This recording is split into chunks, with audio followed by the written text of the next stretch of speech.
counseling,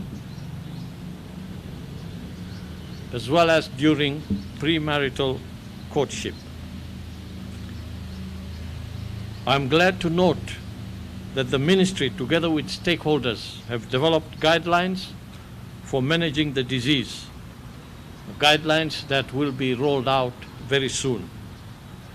This will help us improve the quality of care offered at our health facilities and community levels.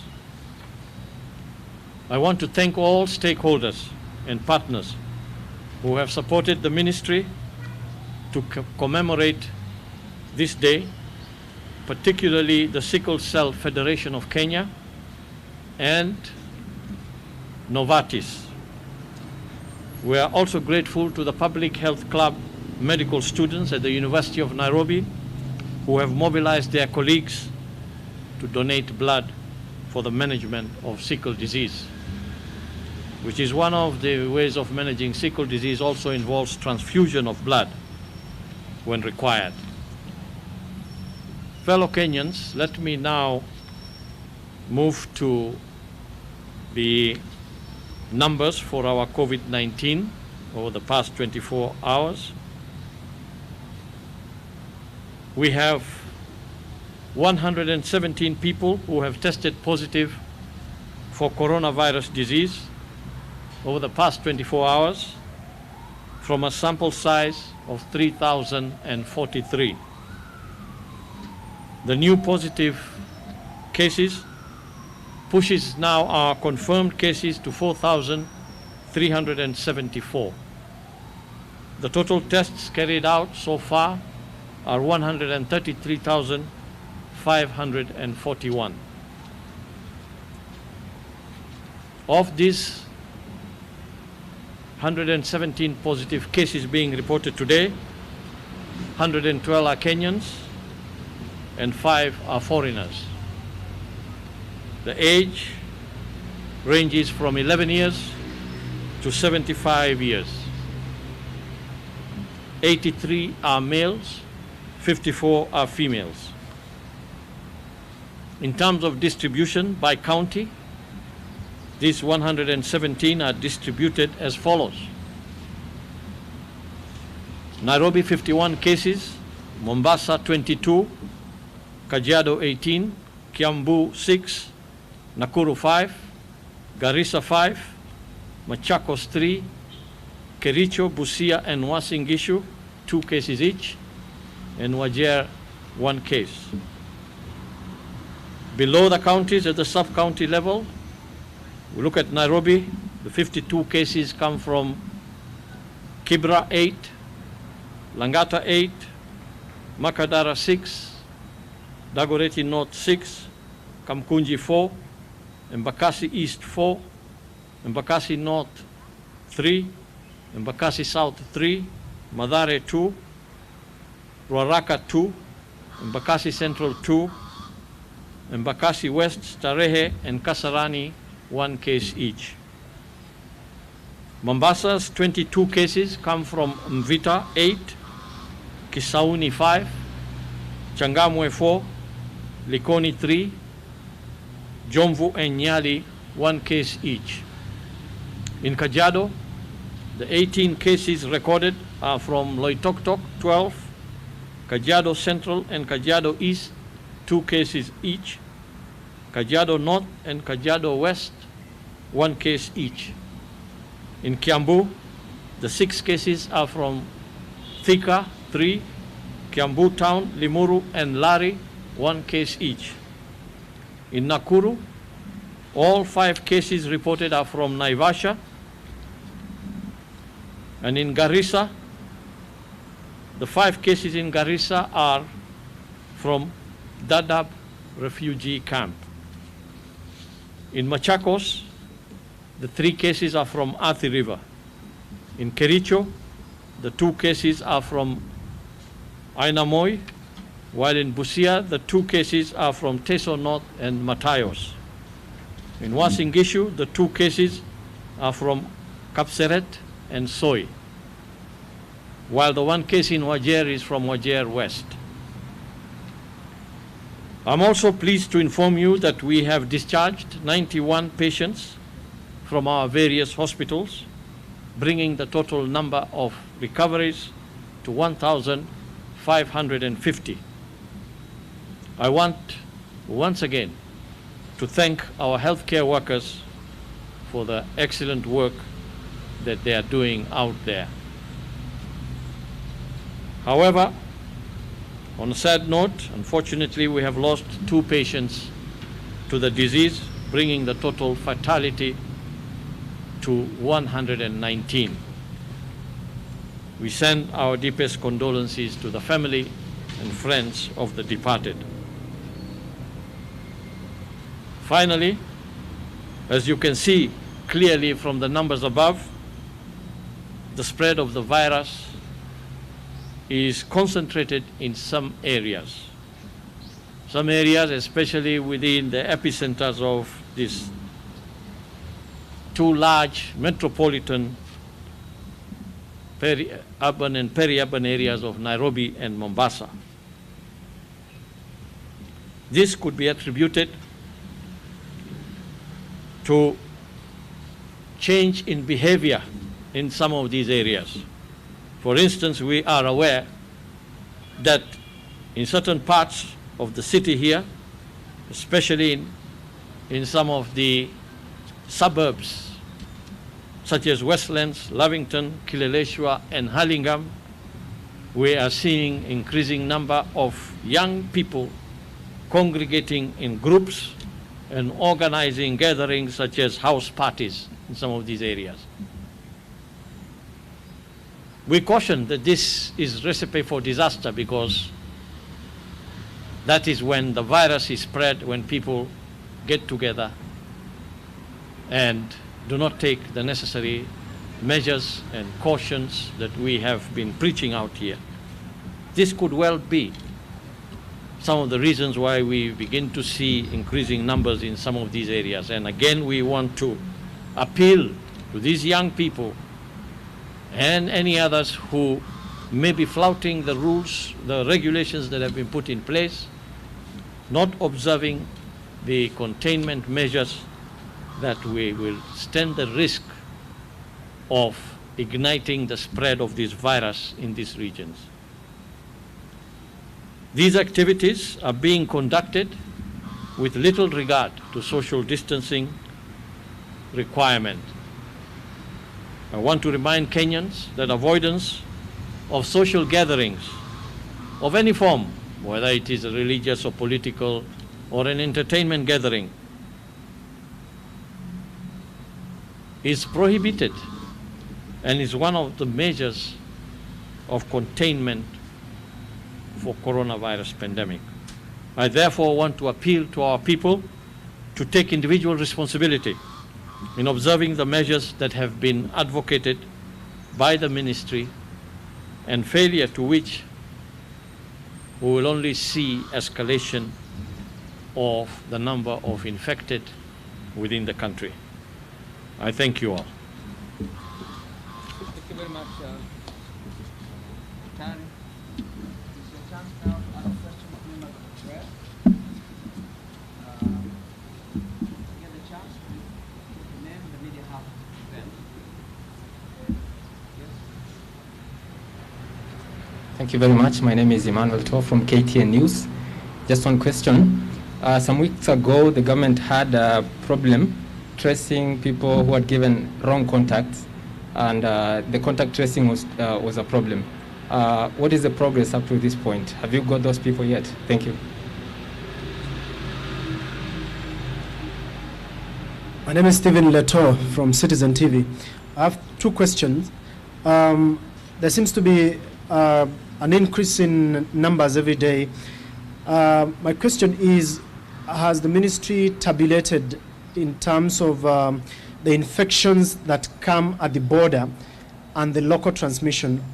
Of the 117 cases that, for instance, you've reported today, how much are from the border points and how much are within the community transmission? My other question is, a few days ago we had 4 cases in State House, Nairobi, confirming positive to COVID-19.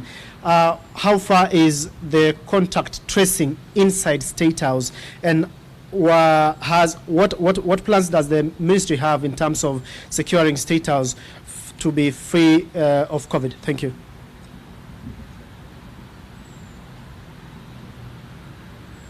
My name is Nancy Okware from KBC. Yesterday we had tested over 6,000 samples, and today we have tested slightly over 3,000 samples. So what can be attributed to the decline in the samples tested today? And finally, what are the nationalities of the foreigners who have tested positive for coronavirus?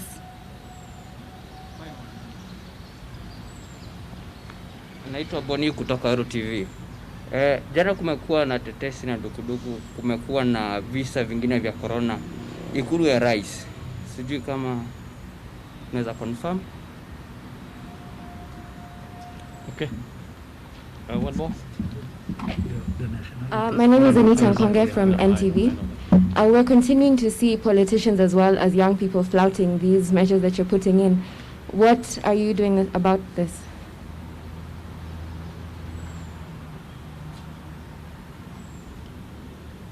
Let me start with the last question. Of course, we do not condone any flouting of the rules and regulations, measures that have been put in place to protect Kenyans.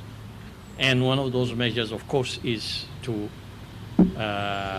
prohibit any form of public gatherings that are going to lead to spread of the virus. Indeed, yes, we do see now and then, time to time, situations where we feel that those rules have not been followed by different groups of people. And we want to reiterate again that it's not acceptable. Of course, there could be repercussions. Then certain actions could be taken if these things continue, and people do not pay any heed to the measures that have been put in place. In time, I think this will exhibit itself in some form or the other. The message that we want to send out here is that it is not back to normal. We are nowhere near normal, and we should not behave in a manner that we think we are normal and we have beaten the virus. We can come back to our old ways, because we are still seeing increasing numbers of COVID cases. We are likely to see a rise in the coming days, and we need to be very vigilant, and we need to exercise and be responsible as individuals in protecting ourselves and protecting others by adhering to the measures that have been spelled out before.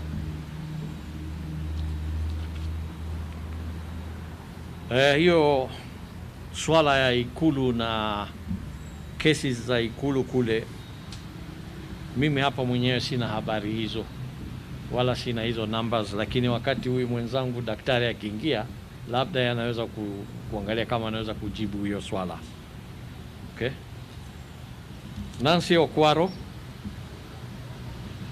you noted that there is a decline in the number of testing cases from 6,000 yesterday to 3,024 today. I mentioned to you yesterday that the large number we tested was a concerted effort to try to clear up a backlog that we had. And that is why we had that large number. You must understand too that when we do large numbers of testing in the lab, it also stretches our capabilities, because we have only a certain number of equipment and human resources that can do these tests. In fact, doing 6,000 in 24 hours is quite a feat. So as I said, that was a concerted effort to try to cut down on the backlog. We are now coming back to around what we normally do over 24-hour period, which is anything between 2,000 and 3,000, and that is why you see the drop. The numbers are also related to the availability of the kits and the number of kits that we have. As we push through these kits, knowing very well that the supply chains are uncertain, we also have a plan on how we want to use them, how long they will take us. So all of these factors do determine the number of samples that we can test within a 24-hour period. But generally, I think the level that we have been testing over the last several weeks has been between 2,000 to 3,000, somewhere in between, over a 24-hour period. Emmanuel, KTN, yours was to find out from us what progress we have made in contacting those individuals who were identified as contacts of positives, but who had given us wrong information that we could not contact them. Again, I will allow the DG to respond to that question, because he may have that information on hand. Okay, we have Stephen Latoy. You wanted to hear more about the cases, the breakdown of the cases, those at the border and those internally. We generally do actually state in our breakdowns when we have cases at the points of entry. Generally, if we are seeing people in places like Kajiado and Namanga or Busia, those are truck drivers. But remember, some of these truck drivers are actually our own truck drivers who are planning to move out. So it's only mainly from Tanzania that we see drivers coming in, some numbers there of positive cases. But by and large now, what we have is a community transmission, which means this is transmission within the country. And really, it actually makes no difference now whether it is an importation or whether it is an internal transmission, because the spread is now well rooted in the community.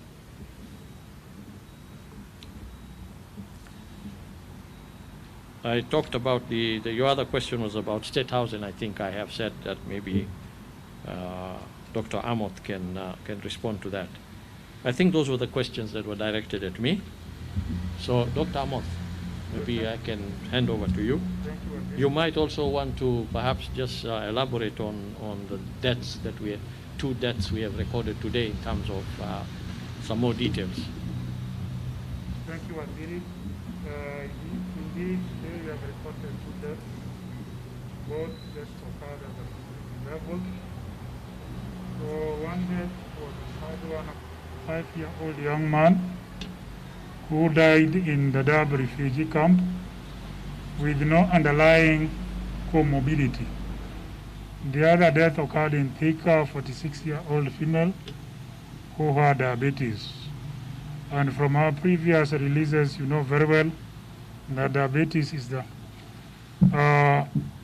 most risk factor associated with COVID-19 deaths in our setup. Number 2 is diabetes, together with hypertension. Then number 3 is hypertension. Then the other coexisting conditions like cancer, HIV follow. So this is just to warn the young people that they are not immune, one, from contracting COVID, and in the unfortunate case that you get a serious form of COVID-19 disease, that if you are young, you are not immune to death. We know now the Premier League again has resumed, though in empty stadia. Kenyans love football and soccer, and my appeal to the young people is that even if you are to watch the game, please ensure that you have your mask on and you maintain the physical distancing so that you don't put yourself at risk. Deaths now we are seeing, even yesterday we reported a case of a death without any underlying medical condition. So as the numbers increase significantly, we'll have more deaths, and these deaths now will not apply only to the high risk group, but will stretch the entire age cohort. In terms of the people we had who had given us wrong contacts, again, remember we are working through the multi-agency team. And further now, when we are taking the details, we take the details of your passport number or ID number to ensure that we can be able to go back to our data to be able to find out where you are. Out of the initial 140, a few number from that group were also people from outside Kenya. And people gave various reasons, of course, once we caught up with them for giving wrong information. Remember that happened especially when we were doing the targeted testing in Isili. And because of the large community of refugees in Isili, some of them were fearing disclosing their real contacts because then the security forces would be able to catch up with them. But all these 140 people have now been removed from our contact list after follow-up and after finishing the 10 plus 3 days without the symptoms. For contact tracing in State House like any other part of the country, of course, we do testing routinely, and if we get cases, we have had the support of officials of State House to ensure that we do contact tracing. And the number that was reported was from a very, very huge sample. And I want to commend State House staff for routinely testing after every 2 or 3 weeks all the staff within their premises. So contact tracing in State House, just like any other place, continues as usual, and we are getting total cooperation from our colleagues at State House. The nationalities of foreigners in the spirit of regional cooperation and integration, we have received an advisory from Ministry of Foreign Affairs that our neighboring countries are reluctant that we don't disclose the nationality of any person from their countries who is tested within the territory of Kenya. And in the spirit of good neighborliness, we shall respect that. I think that is what came my way for today. Thank you. Thank you.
Kenyans are picking up great brands for a few shillings. The Yamaha Crux Rev B retails for 104,000 shillings.